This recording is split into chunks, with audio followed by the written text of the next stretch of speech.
19 سال کے بعد 19 سال کی جو جنگ تھی اس کے بعد اب سارے مذاکرات کی بات کر رہے ہیں، ٹیبل پہ بیٹھ گئے ہیں اور دوحہ میں یہ تاریخی جو افغان امن مذاکرات ہیں یہ شروع ہیں۔ اس پہ گفتگو کریں گے، ہمیں جوائن کریں گے افغان امور کے ماہر اور سینئر صحافی اور تجزیہ کار رحیم اللہ یوسف زئی صاحب۔ رحیم صاحب السلام علیکم اینڈ ویلکم ٹو دا شو۔ جی وعلیکم السلام۔ رحیم صاحب، بالآخر 19 سال کے بعد افغان امن مذاکرات ایک دفعہ پھر شروع ہو رہے ہیں، اور جو جنگ کی کیفیت تھی، جو امریکہ بھی تھا اس میں انوالو، اب وہ بھی ٹیبل پہ بیٹھا ہوا ہے۔ سارے جو افغان لیڈ آپریشن ہے وہ اب سٹارٹ ہو رہے ہیں۔ اس میں ایکسپیکٹیشن کیا ہونی چاہیے؟ کیا اس میں کوئی جلد بریک تھرو ہوگا؟ یہ بھی ایک لمبا پروسیس ہوگا؟ دیکھیں، ویسے تو افغانستان میں پچھلے 42 سال سے جنگ ہو رہی ہے، اور یہ 19 سال جو آپ نے ذکر کیا، یہ تو امریکہ اور نیٹو کی فوج موجود ہے، اور انہوں نے بڑی کوشش کی، تقریباً 1.5 لاکھ فوج لے کر آئے، ہر طرح کے وسائل، فضائی قوت، لیکن ان کو فوجی کامیابی حاصل نہیں ہوئی۔ بالآخر امریکہ نے مجبوراً طالبان سے بات چیت کی، اور 18 مہینے کے مذاکرات کے بعد اس سال فروری میں امن معاہدہ ہو گیا۔ تو یہ جو امن معاہدہ امریکہ اور طالبان کے تحت ہوا، اس میں یہ کہا گیا تھا کہ بین الافغان مذاکرات ہوں گے، جو کل دوحہ میں شروع ہو گئے۔ کل تو خیر افتتاحی اجلاس تھا، باضابطہ مذاکرات جو ہیں وہ کل شروع ہوں گے۔ لیکن میں سمجھتا ہوں کہ جتنی امید اس بار ہے، پہلے اتنی امید کبھی نہیں تھی، اور یہ جو مذاکرات ہو رہے ہیں اس میں جو سارے سٹیک ہولڈرز ہیں، سارے جو فریق ہیں، وہ اس کا بھرپور ساتھ دے رہے ہیں۔ ایک تو بڑے اہم فریق جو ہیں وہ طالبان اور افغان حکومت اور باقی جو ان کے مخالفین ہیں وہ آپس میں بات کر رہے ہیں، لیکن امریکہ بھی ایک بڑا فریق ہے جو پہلے ہی طالبان سے امن معاہدہ کر چکا ہے، اور پھر سہولت کار بھی کافی ہیں، اور سارے بھرپور کوشش۔ رحیم صاحب، یہ آپ جو بات کر رہے ہیں انٹرنیشنل کانٹیکس کی بھی، لیکن میں پاکستان سپیسیفک بات کروں گا، کیونکہ پاکستان نے بڑا کلیدی کردار ادا کیا ہے مذاکرات پہ لے کر آنے کے لیے۔ اس میں امریکہ کی بھی مدد کی، افغانستان میں بھی ہمارا بڑا امپورٹنٹ رول تھا۔ لیکن اب دیکھیں، جب مذاکرات شروع ہو رہے ہیں تو جو طالبان ہیں وہ بات کر رہے ہیں اسلامی نظام حکومت کی، جو افغان گورنمنٹ ہے وہ آپ کہہ رہے ہیں کہ جو جمہوریت ہے، جو ڈیموکریٹک سیٹ اپ ہے وہ جائے گا۔ تو اس کا اینڈ رزلٹ کیا ہوگا؟ یعنی جو مذاکرات ہے اس میں یہ کس سمت میں جائیں گی چیزیں؟ دیکھیں، یہ تو ہمیشہ مذاکرات میں ہر فریق کے مطالبات ہوتے ہیں، اور پھر وہ اس کے اوپر آرگومنٹ دیتے ہیں اور بارگیننگ بھی کرتے ہیں۔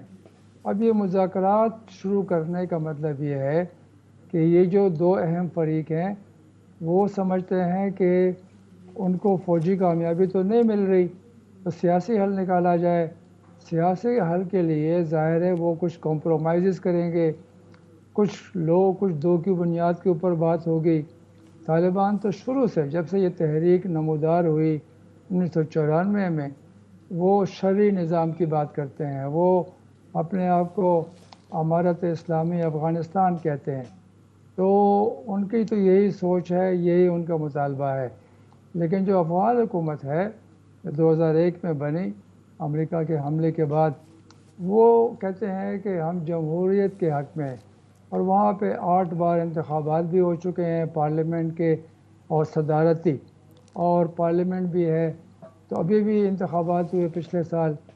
تو میں سمجھتا ہوں کہ یہ دونوں کے میکسیمم مطالبات ہیں۔ جی رحیم صاحب، یہ بڑی امپورٹنٹ بات آپ نے کی ہے، لیکن آپ کا بھی اتنا تجربہ ہے افغان امور کے، آپ اتنے عرصے سے ساری چیزوں پہ آپ کی نظر بھی ہے، تو اس کا آئیڈیل حل کیا آپ کے ذہن میں ہے کہ کیا ہوگا؟ کیونکہ اشرف غنی بھی کہہ رہے ہیں کچھ لو کچھ دو ہوگا، طالبان کیا دے سکتے ہیں، افغان گورنمنٹ کیا لے سکتی ہے، تو کیا اس کا یعنی ایک آئیڈیل سیناریو ہم دیکھیں تو وہ کیا ہوگا؟ آئیڈیل حل تو یہ ہوگا کہ یہ دو فریق آپس میں کوئی اتفاق رائے کر لیں اور افغانستان کے آئندہ کے نظام کے بارے میں سمجھوتا کر لیں۔ اب یہ ہے کہ میرے خیال میں یہ ایک اصول طے ہونا ہے کہ یہ جو افغانستان میں ہے وہ طاقت کے ذریعے آئے گی یا جمہوریت کے ذریعے آئے گی۔ تو طالبان کو کچھ میرے خیال میں کمپرومائز کرنا پڑے گا۔ اس سے پہلے جب وہ حکومت میں آئے 6 سال کے لیے، تو انہوں نے طاقت کے ذریعے قبضہ کیا تھا، اور اس وقت افغانستان میں جمہوریت بھی نہیں تھی۔ اب تو جمہوریت آ گئی ہے۔ اب طالبان کو یہ فیصلہ کرنا ہے کہ وہ کیا موجودہ جو سیاسی اور جمہوری نظام ہے اس کا حصہ بن سکتے ہیں، میرے خیال میں انہوں نے اپنی رائے تو بنا لی ہے لیکن اس کا اظہار ابھی تک پبلکلی نہیں کیا. تو اب دیکھنا یہ ہے کہ مذاکرات میں وہ اپنے پتے جو ہیں وہ رکھیں گے اور یہ کہیں گے کہ وہ جمہوریت چاہتے ہیں لیکن کس طرح کی. اور پہلے وہ کہتے تھے کہ غیر ملکی فوج کی موجودگی میں افغانستان میں آزادانہ انتخابات نہیں ہو سکتے. جب غیر ملکی فوج دوحہ معاہدے کے تحت اگلے سال مئی تک نکل جائے گی، اگر معاہدے کے اوپر عمل درآمد ہوا، تو پھر میرے خیال میں طالبان کے پاس اور کوئی آرگومنٹ نہیں ہوگا کہ وہ انتخابات اور جمہوریت کی مخالفت کریں. اچھا رحیم اللہ یوسف زئی صاحب، اب یہاں پہ ایک اور امپورٹنٹ بات میں کرنا چاہوں گا، وہ یہ ہے کہ ایک طرف تو ہم دیکھ رہے ہیں کہ طالبان ہے اور دوسری طرف ورسز، یعنی Taliban versus rest of Afghanistan. Taliban ایک اکائی کی صورت میں موجود ہیں، یعنی ان کے درمیان کوئی اختلاف نہیں ہے، ایک ہی آپ کہہ لیں کہ ایتھنیسٹی بھی ایک ہی ہے، نظریہ بھی ایک ہے. دوسری طرف ایک ملغوبہ بنا ہوا ہے، وہاں پہ ڈفرینس آف اوپینین بھی ہے. ابھی بھی اشرف غنی عبداللہ جو الیکشن ہوئے اس پہ بھی ہم نے دیکھ لیا. پھر فالٹ لائنز بے تحاشا ہیں، پشتون ورسز نان پشتون، پھر ایتھنیسٹی ہے، پھر آپ کے سیکٹس اس میں انوالو آ جاتے ہیں. تو اتنی فالٹ لائنز کے ساتھ یہ کیسے چلے گا معاملہ آگے؟ دیکھیں، یہ بات بالکل صحیح ہے. طالبان جو ہیں یہ وہ یکسو ہیں، طالبان میں اتحاد ہے، طالبان میں کوئی ڈیفیکشن بڑی ابھی تک نہیں ہوئی. ان کا ایک امیر المومنین ہے، ان کی ایک رہبری شورا ہے اور وہ اتفاق رائے سے فیصلے کرتے ہیں. تو میرے خیال میں مذاکرات جو امریکہ سے 18 مہینے طالبان نے کیے، اس میں یہ ظاہر ہو گیا کہ ان کی ایک ہی بات ہوتی ہے اور اگر کوئی وہ کمٹمنٹ کر لیں اس کو پورا کرتے ہیں. افغان حکومت ہے، پھر اس کے مخالفین ہیں، تو وہ ان کا ایک مشترکہ ڈیلیگیشن ہے. یہ جو ان کے 20 لوگ آئے ہیں، 5 خواتین بھی ہیں، تو ظاہر ہے ان کی مختلف آرا ہے. تو میرے خیال میں افغان ڈیلیگیشن جو ہوگا وہ ایک بات نہیں کرے گا بلکہ وہ مختلف باتیں کریں گے. طالبان ایک بات کریں گے. طالبان کو یہ ایڈوانٹیج حاصل ہے، اسی لیے امریکہ سے انہوں نے یہ معاہدہ بھی کر لیا، اپنی شرائط بھی منوا لی. لیکن میں یہ کہہ رہا ہوں کہ حتمی حل جو ہے، حتمی حل کے لیے پھر طالبان کو بھی کچھ کمپرومائزز کرنے پڑیں گے. افغان حکومت کو شاید زیادہ کمپرومائز کرنا پڑے کیونکہ یہ حکومت تو جانی ہے. تو دوحہ معاہدے میں لکھا ہوا ہے کہ یہ حکومت جو ہے یہ جائے گی، اس کی جگہ مذاکرات کے ذریعے ایک نئی حکومت سامنے آئے گی. اچھا رحیم صاحب، یہ مینڈیٹ کی بات کریں تو الیکشنز میں 18% کا مینڈیٹ تھا، یعنی لوگ ایک طرح سے انوالو نہیں تھے پروسیس میں. لیکن جو آپ کمپرومائزز کی بات کر رہے ہیں، اس میں ویسٹ بھی انوالوڈ ہے مذاکرات میں، اور وہاں پہ بات آئے گی وومن رائٹس کے، بچوں عورتوں کے حقوق، جس پہ طالبان کو بڑا تنقید کا نشانہ بنایا گیا تھا. پھر سول رائٹس ہیں، لبرٹیز ہیں، پریس کی فریڈم ہے، یہ ساری چیزیں. تو کیا طالبان یہ سارے کمپرومائز کریں گے؟ دیکھیں، افغان حکومت کی یہ خواہش ہے کہ ٹرمپ ہار جائیں، اور ویسے بھی انتخابات بہت قریب ہیں، 2 مہینے سے کم عرصہ رہ گیا ہے. اور یہ امریکی میڈیا میں آ چکا ہے کہ اشرف غنی کی حکومت کی کوشش ہے کہ مذاکرات یا تو دیر سے شروع ہوں، اگر شروع ہو جائیں تو اس کو لمبا کیا جائے، طول دیا جائے. تو یہ تو ان کو پتہ ہے کہ ٹرمپ اگر پھر سے آ گئے تو ان کی یہی پالیسی ہوگی، وہ اپنی فوج کو افغانستان سے نکال لیں گے. وہ بار بار کہہ چکے ہیں کہ یہ بیکار کی جنگ ہے اور اس کے اوپر ہمارا اتنا خرچہ ہو رہا ہے. جو بائیڈن اگر جیت گئے تو ممکن ہے کہ ڈیموکریٹ جو ہیں وہ کوئی مختلف پالیسی لے کر آئیں، لیکن میرے خیال میں کوئی بڑی تبدیلی نہیں ہوگی. یعنی یہ جنگ جو ہے اس کو اگر وہ چاہتے ہیں کہ کوئی فوجی حل نکالیں گے جو بائیڈن کے آنے کے بعد، تو وہ تو ناممکن ہے. ان کو بھی بات طالبان ہی سے کرنی پڑے گی، اور معاہدہ تو ہو چکا ہے. اگر وہ سمجھتے ہیں کہ معاہدہ طالبان کے حق میں ہے تو وہ پھر سے بات کر سکتے ہیں. لیکن میں سمجھتا ہوں کہ امریکی پالیسی میں کوئی بڑی تبدیلی نہیں آئے گی. امریکہ نے بہت کوشش کر لی اور ان کو کامیابی حاصل نہیں ہوئی. طالبان ایک حقیقت ہیں، آدھے افغانستان کے اوپر ان کا قبضہ ہے. اگر امن قائم کرنا ہے تو ان سے ہی معاملات طے کرنے پڑیں گے. اچھا رحیم اللہ یوسف زئی صاحب، اب ذرا ایک بڑی چیز کی میں بات کرنا چاہ رہا ہوں کہ جو بھی مذاکرات ہوئے ہیں اس میں جو امبریلا کہہ لیں، یعنی چھتر سایہ کہہ لیں، وہ امریکہ کا بھی اس میں انفلوئنس ہے. امریکہ کی ہی آشیرواد کے بعد، اس کی انڈرسٹینڈنگ کے بعد یہ مذاکرات ہو رہے ہیں. اب امریکہ کا کتنا امپورٹنٹ رول ہے ساری چیز میں، اور خاص کر پریزیڈنٹ ڈونلڈ ٹرمپ. امریکی انتخابات، صدارتی انتخابات نومبر میں ہو رہے ہیں. اب ایک طرح سے ایک موو یہ بھی تھی کہ مذاکرات ڈیلے کیے جائیں تاکہ انتخابات کا نتیجہ آ جائے، اس کے بعد اس پہ آگے جایا جائے۔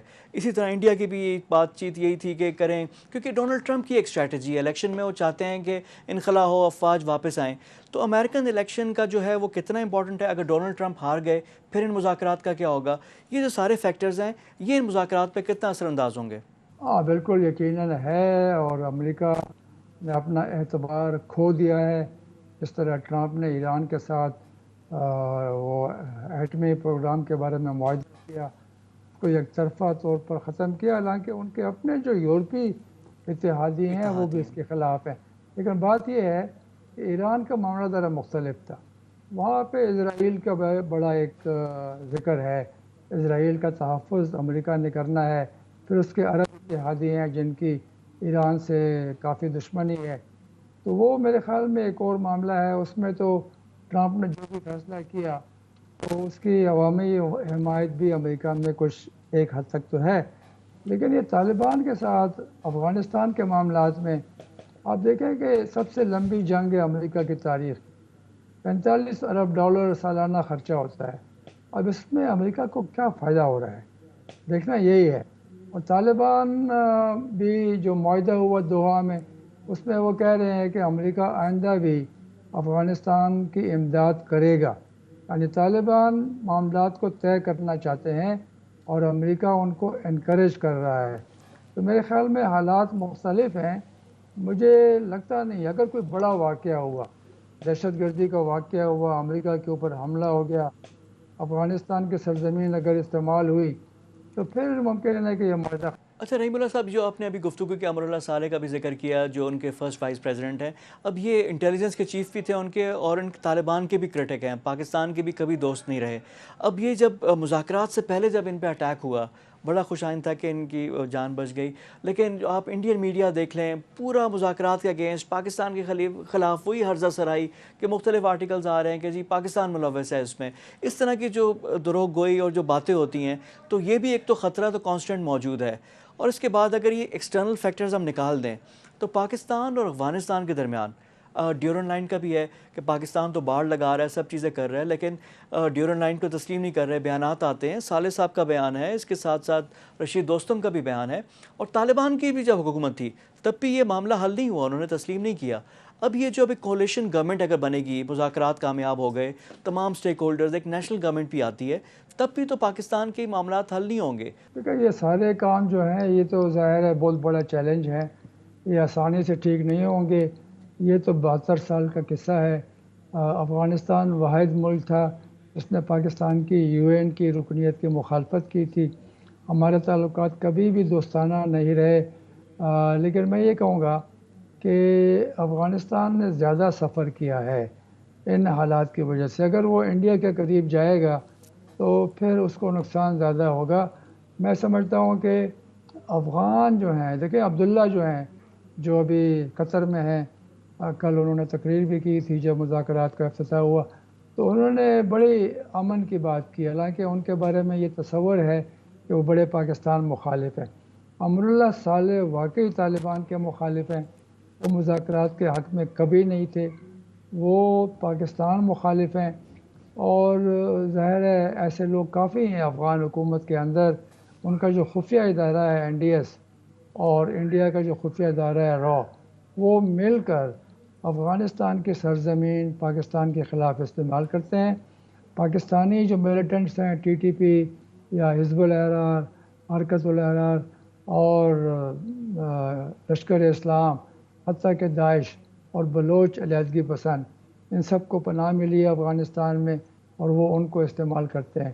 پاکستان یہ چاہے گا کہ یہ جو امن مذاکرات ہو رہے ہیں ان کے ذریعے پاکستان کے لیے جو خطرات ہیں افغانستان کی سرزمین سے وہ ختم ہو جائیں۔ اس وقت ہم دو محاذوں کے اوپر لڑ رہے ہیں، ایک محاذ انڈیا کے ساتھ مشرقی بارڈر ہے اور ایک محاذ جو ہے وہ افغانستان کے ساتھ مغربی بارڈر ہے، اس لیے کہ افغانستان کے خفیہ ادارے کے علاوہ انڈیا کا خفیہ ادارہ بھی افغانستان میں موجود ہے اور وہاں سے پاکستان پر حملوں کی منصوبہ بندی ہوتی ہے۔ آپ کے ٹائم کا بہت شکریہ۔ اخوان امور کے ماہر سینئر تجزیہ کار رحیم اللہ یوسف زئی ہمارے ساتھ موجود تھے۔